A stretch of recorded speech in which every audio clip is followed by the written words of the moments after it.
இல்லை சொல்லுங்கள்.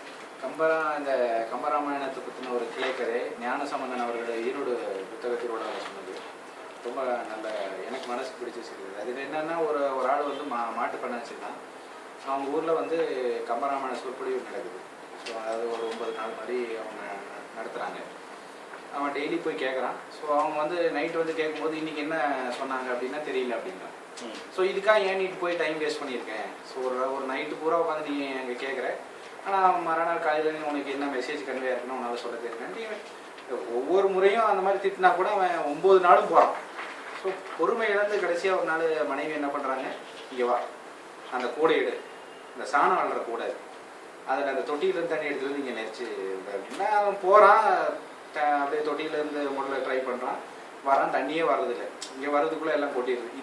இதுதான் நீ போய் அந்த ராமாயணம் கேட்ட லட்சணம் அப்படின்னா உண்மைதான், நான் ஒத்துக்கிறேன். என்னால் தண்ணியெல்லாம் வந்து நீ கொண்டு வந்து ஊற்ற முடியல. பட் பாரு, இதுலேருந்து அழுக்கெல்லாம் போயிடுச்சு. இங்கே 9 நாள் 10 நாள் நான் போய் கேட்டதில் என்னால் தண்ணியை வேணா கொண்டு வந்து இங்கே ஊற்ற முடியாமல் போயிருக்கலாம். பட் அந்த அழுக்கு போயிடுச்சு. அது மாதிரி என்னால் அந்த விஷயங்கள் எல்லாம் வந்து உனக்கு சொல்ல முடியாமல் போயிருக்கலாம். பட் எனக்கு மனசில் இருந்த அழுக்கெல்லாம் போயிடுச்சு இந்த இது கேட்டதுனால.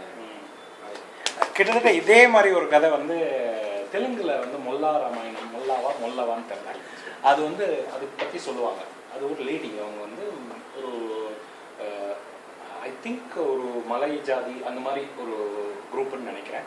அவங்கள வந்து கோயிலில் ராமாயண சொற்பொழிவு நடக்குது, அவங்க வராங்க.